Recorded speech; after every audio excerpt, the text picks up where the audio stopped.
Hello dear students, my name is doctor Juhit Gupta. आज की video में हम स्टडी करेंगे क्वांटम मैकेनिक्स का बहुत ही ज़्यादा important topic that is known as a potential step.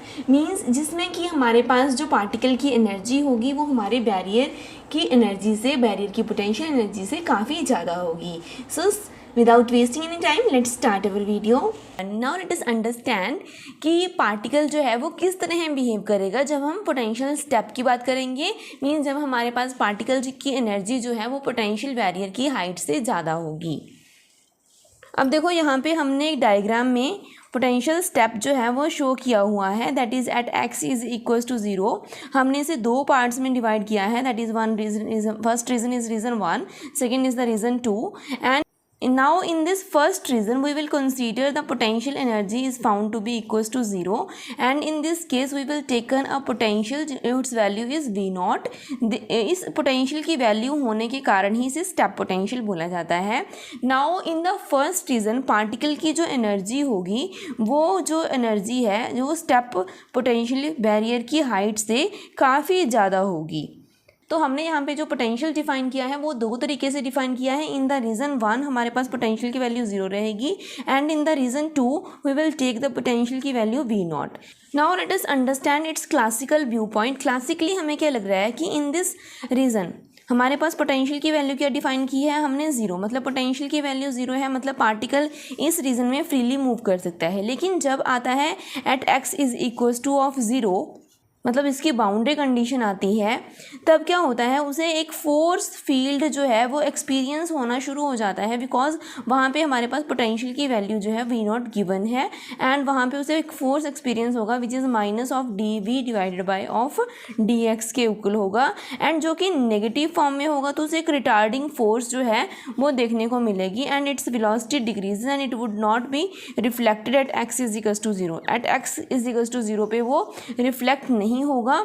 As per the classical point of view, classically क्या है इन दिस रीजन फर्स्ट हमारे पास हमने माना है कि यहाँ पे पोटेंशियल की वैल्यू क्या है 0 है। जो पोटेंशियल की वैल्यू 0 है it means particle can freely move in this region. But जैसे ही पार्टिकल हमारा इस boundary condition that is at x is equals to 0 को अप्रोच करता है तो उसे फील होता है कि इस रीजन में कुछ ना कुछ पोटेंशियल प्रेजेंट है, जिसके कारण उसे जो फोर्स मिल रही है that is minus of dv by of dx force थोड़ी सी एक्सपीरियंस होनी शुरू हो जाती है।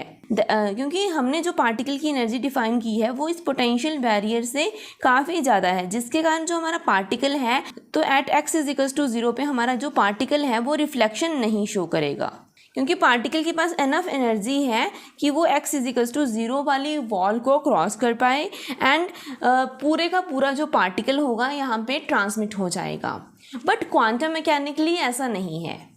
अब देखो हमने जो पोटेंशियल डिफाइन किया है यहाँ पे वो टाइम इंडिपेंडेंट है, इसी कारण इसको सॉल्व करने के लिए हम time independent Schrodinger wave equation का इस्तेमाल करेंगे। So in the region 1 we can write down the Schrodinger wave equation that is curly square psi by curly x square plus 2m divide by of H cut square e minus B into of psi is equals to 0। अब देखो हमने यहाँ पे define किया है that is V X की value क्या रहेगी 0 रहेगी, तो v की वैल्यू क्या कर दिया हमने 0 सब्सिट्यूट कर दिया, एंड हमारे पास ये वाली इक्वेशन बन गई।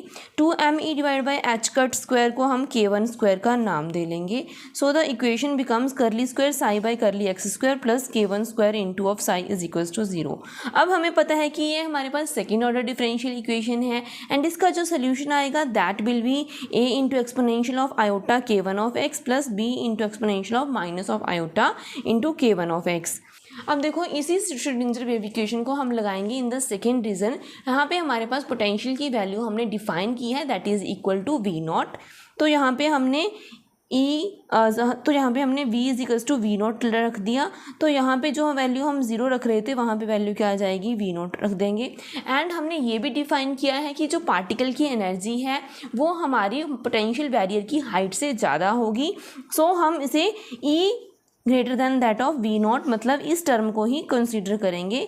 तो इस पूरे की पूरी टर्म को हम क्या कंसीडर कर लेंगे that is equals to k2 square. k2 की वैल्यू जो है अगर डिफाइन करनी हो तो वो कुछ इस तरह से आएगी। तो ये भी हमारे पास क्या बन गई सेकेंड ऑर्डर डिफरेंशियल इक्वेशन बन गई। सो हमारे पास जो सोल्यूशन बना इस इक्वेशन का that will B c into exponential of iota into of k2 of x plus d into exponential of minus of iota into of k2 of x। अब देखो हमारे पास दो इक्वेशंस आ गई, एक इक्वेशन नंबर 3 आ गई एंड एक equation number 4 आ गई। अब इन दोनों इक्वेशंस में a b c and d क्या है, हमारे पास आर्बिट्रेरी कांस्टेंट है एंड इन्हीं को हमें इवेल्युएट करना है जैसा कि हमने लास्ट वीडियो लेक्चर में स्टडी किया था।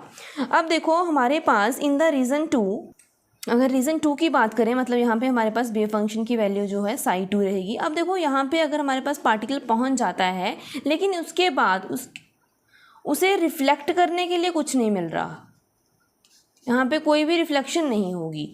अगर जब रिफ्लेक्शन नहीं होगी तो ये वाला फैक्टर जो कि हमारे पास रिफ्लेक्शन को रिप्रेजेंट कर रहा है। अब रिफ्लेक्शन को कैसे रिप्रेजेंट कर रहा है, बिकॉज यहाँ पे हमारे पास क्या है, x के बढ़ने के साथ साथ ये वाला फैक्टर डिक्रीज हो रहा है, मतलब ये वाला फैक्टर जो है हमारे पास ये रिफ्लेक्शन को शो करता है।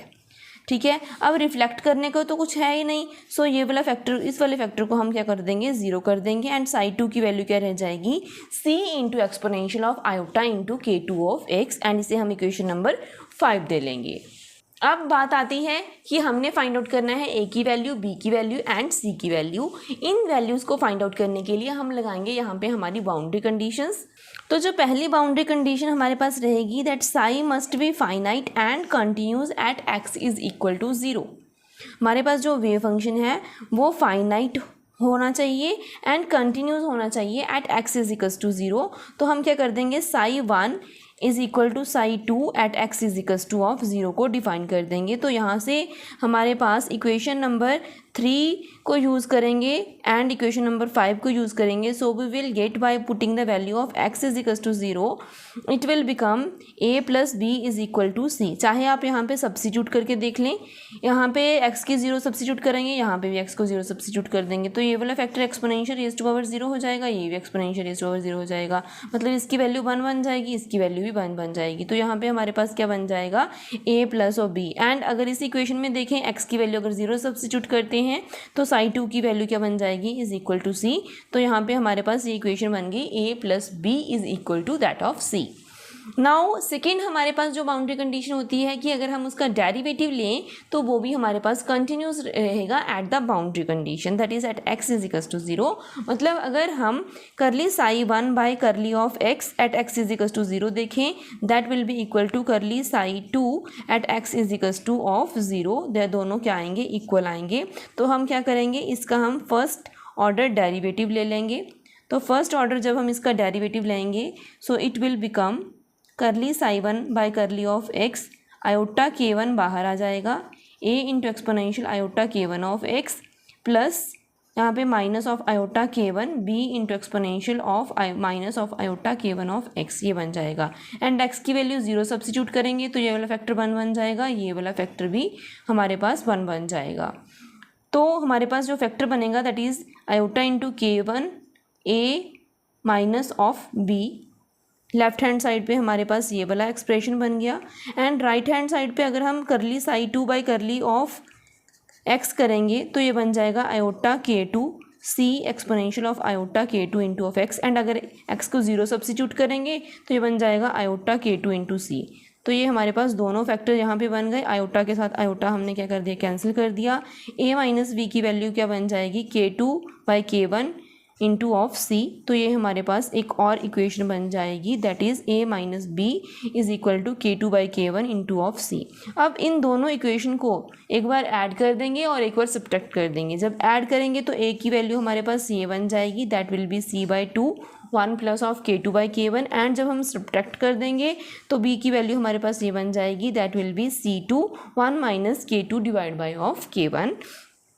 अब a एंड b की वैल्यू को हम सब्स्टिट्यूट कर देंगे in our third number equation, that so that कि हमारे पास जो फर्स्ट रीज़न में वेव फंक्शन की वैल्यू पता लग जाए एंड सेकंड रीज़न को तो हमें डिफाइन ही है, वो हमारे पास c की टर्म में आ रहा है। तो हमारे पास जो पूरा का पूरा वेव फंक्शन आ रहा है इन द फर्स्ट रीज़न वो भी c के करस्पॉन्डिंग आ रहा है and in the second reason वो भी c के करस्पॉन्डिंग आ रहा है। मतलब हमने यहाँ पे अभी सभी जो आर्बिट्रेरी कॉन्स्टेंट्स थे उसे हमने a एंड b को c की फॉर्म में कन्वर्ट कर लिया है and we will get psi1 is equal to c by 2 1 plus of k2 by k1 exponential of iota k1 of x plus of c2 into 1 minus of k2 by k1 exponential of minus of iota into k1 of x।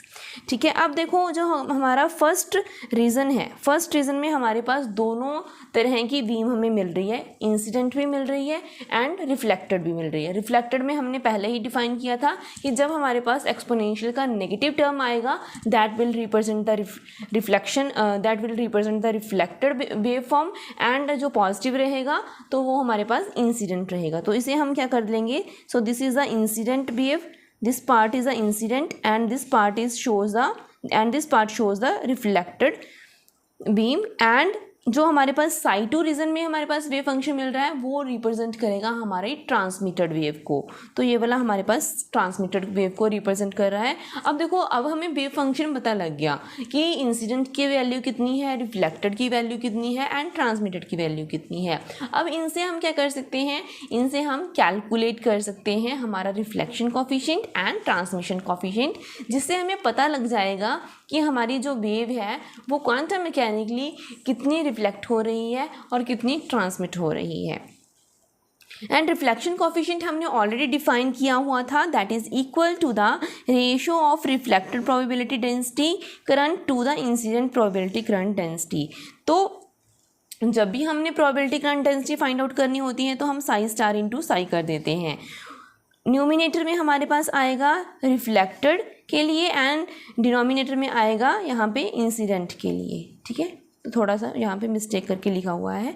तो यहाँ पे हमारे पास क्या आ जाएगा, psi of reflected into psi star of reflected का coefficient into divide by psi incident का wave function into of psi star of incident का वेव फंक्शन। तो इन दोनों वैल्यूज़ को, दैट इज़ रिफ्लेक्शन का अगर साई स्टार निकालेंगे रिफ्लेक्शन का, तो ये बन जाएगा c/2 1 minus k2 by k1 exponential iota k1 of x।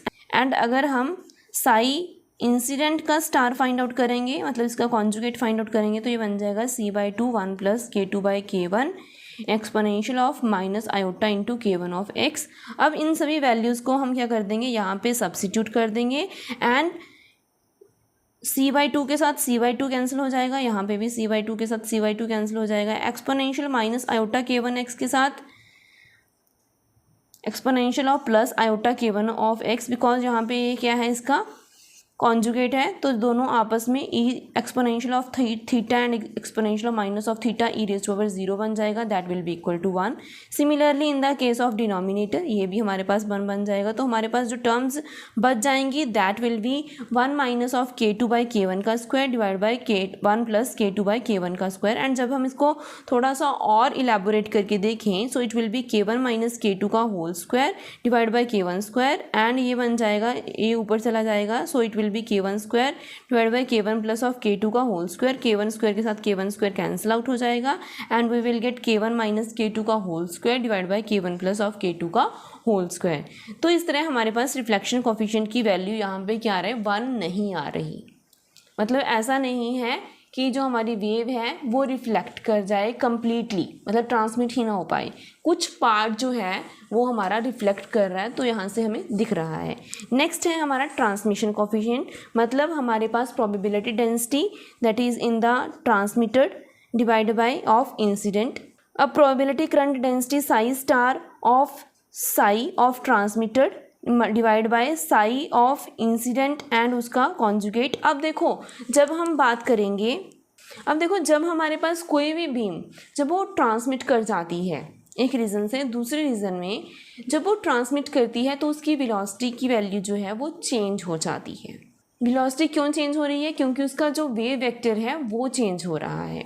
ठीक है, तो इसलिए इसके करस्पॉन्डिंग जो हमारे पास ट्रांसमीटर के करस्पॉन्डिंग वेलोसिटी आएगी वो भी साथ में मल्टीप्लाई होगी, एंड जो हमारे पास इंसिडेंट के करस्पॉन्डिंग वेलोसिटी आएगी वो भी यहाँ साथ में मल्टीप्लाई होगी।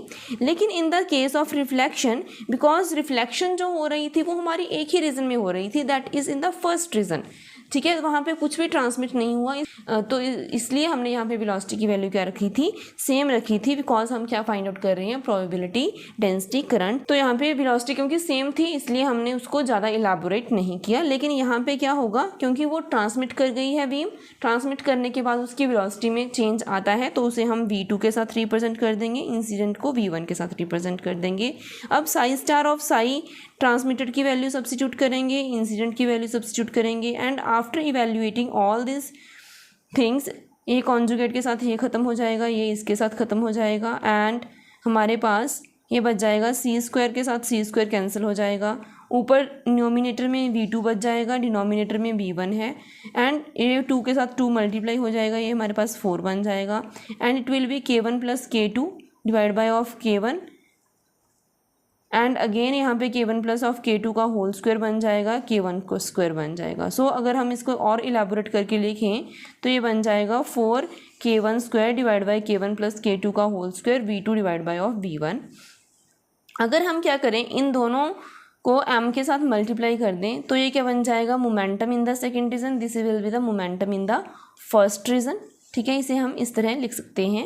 एंड हमें पता है कि जो एनर्जी होती है that will be p square divide by of 2m की फॉर्म में होती है energy, that is so momentum in the wave vector in the second region can be written as that is h cut k2, and momentum in the first region can be written as h cut k1। तो यहाँ पे हम क्या कर देंगे, p2 and p1 को यहाँ से इस तरह डिफाइन कर देंगे, h cut k2 and h cut k1। तो यहाँ से k1 कैंसिल हो जाएगा, तो ये बन जाएगा 4k1 k2 divide by k1 plus of k2 का होल स्क्वायर। अब देखो हमारे पास ट्रांसमिशन कोफिशिएंट की वैल्यू ये आ गई एंड रिफ्लेक्शन कोफिशिएंट की वैल्यू ये आ गई। अगर रिफ्लेक्शन प्लस ट्रांसमिशन की वैल्यू जो है 1 आती है, इट मीन्स हमारी जो वेव है, कुछ वेव तो हमारा जो पार्टिकल है वो कुछ पार्ट उसका रिफ्लेक्ट होगा तो कुछ पार्ट उसका ट्रांसमिट हो जाएगा। अब इन दोनों को अगर हम एडिशन करके देखें तो इसकी वैल्यू क्या बन रही है, हमारे पास 1 बन रही है। ठीक है, आप इसे खुद से वीडियो को पॉज करके भी देख सकते हैं कि रिफ्लेक्शन प्लस ट्रांसमिशन की वैल्यू क्या आ रही है, 1 आ रही है। इट मीन्स यहाँ से हमें क्या कंक्लूजन मिला कि जो क्वांटम मैकेनिकली हमने देखा कि वहाँ पे हमारे पास ट्रांसमिशन कोफिशिएंट की अकेले की वैल्यू 1 नहीं आई, लेकिन जब हमने रिफ्लेक्शन एंड ट्रांसमिशन दोनों को ऐड किया तब हमारे पास उसकी वैल्यू 1 आई। इट मीन्स हमारा जो पार्टिकल है उसका जो वेव नेचर है वो रिप्रेजेंट कर रहा है कि पार्टिकल जो है एट बाउंड्री कंडीशन वो उसका कुछ पार्ट जो है वो रिफ्लेक्ट भी हो रहा है एंड कुछ पार्ट उसका ट्रांसमिट भी हो रहा है। लेकिन क्लासिकल पॉइंट ऑफ व्यू से पार्टिकल की एनर्जी जब बैरियर से ज़्यादा होगी तो पार्टिकल अकेला ट्रांसमिट कर जाएगा। तो यहाँ से हमें देखने को मिलता है क्वांटम मैकेनिकल फिनोमिना जो शो करता है कि क्वांटम मैकेनिकल पिक्चर जो है वो क्लासिकल मैकेनिक्स की पिक्चर से काफ़ी डिफरेंट है। So this was all about today. In the next video we will study another topic regarding this series and इसके रिलेटेड मल्टीपल चॉइस क्वेश्चंस आपको टेलीग्राम के चैनल में मिल जाएंगे। So stay tuned with me, पढ़ते रहिए, खुश रहिए।